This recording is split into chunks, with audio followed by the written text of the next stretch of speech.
Hello, I'm Lei Liang. I'm the winner of the Grawemeyer Music Composition Award. And I want to use this opportunity to first thank the Grawemeyer Award Program at the University of Louisville for this incredible honor. There are a lot of people I want to thank, starting with Mr. Robert Amory, who commissioned this work, 1,000 Mountains, A Million Streams. Without his friendship and generosity, I wouldn't have written this piece.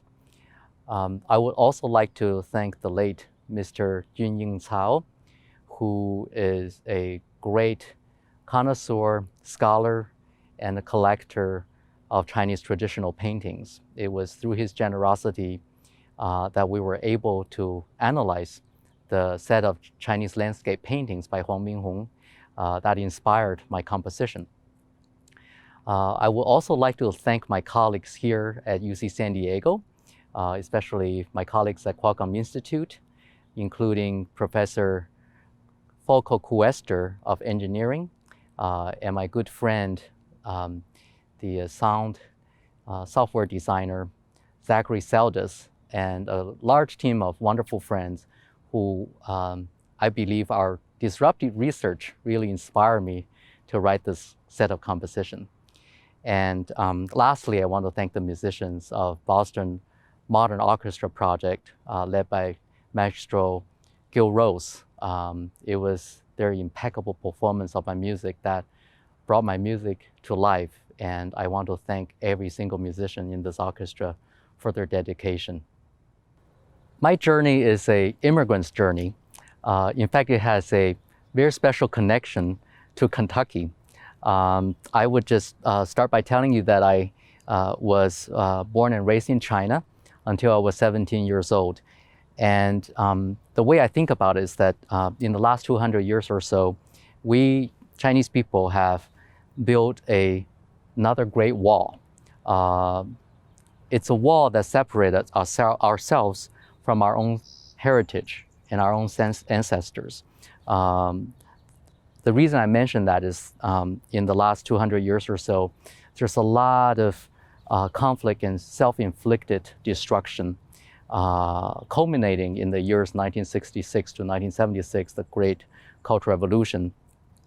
As a result, when I was born in the last years of the Cultural Revolution, China was a very, very different place spiritually and culturally from how my grandfather's was raised. So to give you one example, I studied the Chinese characters that's called the simplified Chinese characters. And here I have an example of the written word for the dragon. And on the top, you will see the simplified version of this word, and on the bottom, the traditional word. You can see the difference is very, very striking. Of course, not all the Chinese words in these two categories are that different. Some of them are identical, some of them are more similar, but there are also examples like this. And I wanted to tell you that my story started when I had the great pleasure of meeting a very special lady. That was when I was 15 years old in Beijing, 1988. I gave my first recital of my compositions for the piano, and that was at the Central Conservatory in Beijing. This lady, Mrs. Gil Rose from Bowling Green, Kentucky, she came to my recital as a family friend, and she stayed in touch with me. And it was because of her that in 1990, that out of her kindness and generosity, that she helped me to come to America. And I was then just a high school student. And the thing I want to mention about my journey up to that point is that it was in America where I discovered China. This might sound a little strange, but I remember one of the happiest days was when I arrived in Austin, Texas, where I was a high school student, and I walked into the university library, and I was so shocked to see the open shelf collection of books on China. I got to contextualize this a little bit for you, because when I was growing up in China, there was no open shelf library. In fact, when I was a student, our library, the school where I studied, had very few books for the student to read. And it was always a hassle to borrow a book. You have to fill out a card and you bring it to a person who always gave me a grumpy look. and it was just a difficult experience to have access to knowledge. And when I walked into the university library at UT Austin, I was stunned by the transparency of knowledge.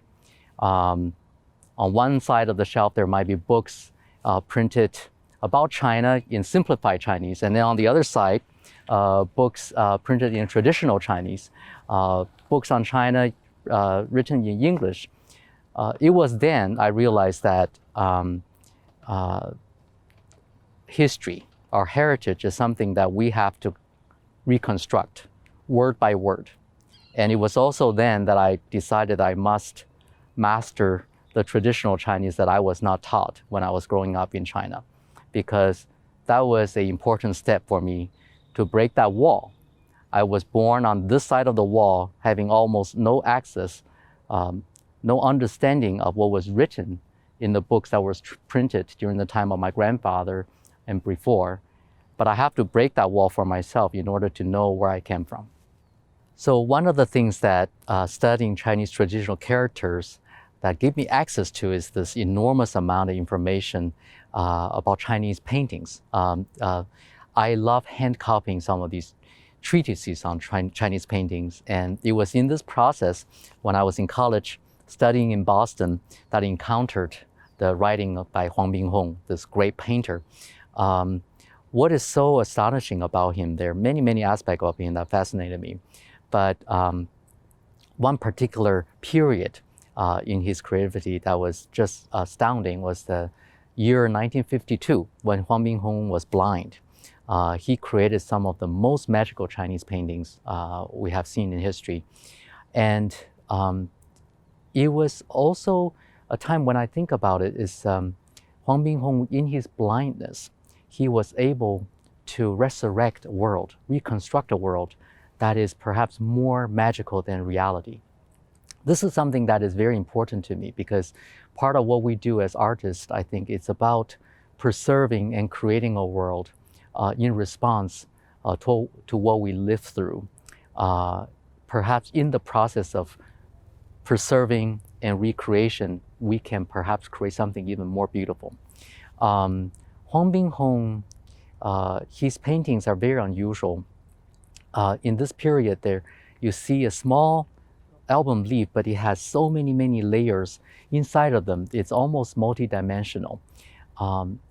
When I studied this set of paintings, I have a fantasy that I wanted to create a sonic brush for me to paint, as if I can paint something with sounds. And to do that, I was blessed to have an extraordinary opportunity right here at Qualcomm Institute of UC San Diego to assemble a team, people including engineers, robotic engineers, data scientists, visualization scientists, to software developers and sound designers. So we use our imagination and try to develop the tools that will allow me to paint. For example, we extracted a written character on the painting by Huang Binghong. We could then project the trajectory of the written character into the space where my music is played. Therefore, you can actually hear, as an audience member sitting in the auditorium, how the sound is moving around your body as if it was projected by a brush. I have a large section of my music that is based on analysis of sounds of stones. In Chinese painting, landscape is often referred to as shanshui painting or mountain and water painting. And as a musical reference to mountains, I use sounds of the rocks, analyze the inner spectrum of these rocks, and then use that as the harmonic foundation for my music. Another example is in one of the experiments we did hyperspectral scanning and high definition scanning, and we were able to analyze the materials of these paintings. And our sound our sonic team converted the spectral information into sonic filters. Therefore, you can actually hear what the materials of this painting sound like. It was a magical process, and we discovered many very intimate, creative experience with the painting that was only possible because we brought a team of such multidisciplinary, multimodal practitioners together to reimagine what our heritage is. And we learned a great deal in this process. And it's part of this experience that I learned through this research that I want to capture with this composition for the orchestra. This part of the work really laid the foundation for a lot of other projects. Right now, I'm working closely with same team led by Professor Volko here at the School of Engineering, and also scientists from the Scripps Institution of Oceanography. I am learning a lot more about our environment. In the past, in music, we talk about the three big Bs, Bach, Beethoven, Brahms, and because of my interaction with these scientists, I'm learning a great deal about things I didn't know before, such as the sound in the Arctic, the whales, and I'm learning about coral reefs and the earth and atmospheric rivers. All of these things have become very, very important sources of inspiration for me. So for me, the new three big Bs are beluga whales, the bowhead whales, and bearded seals.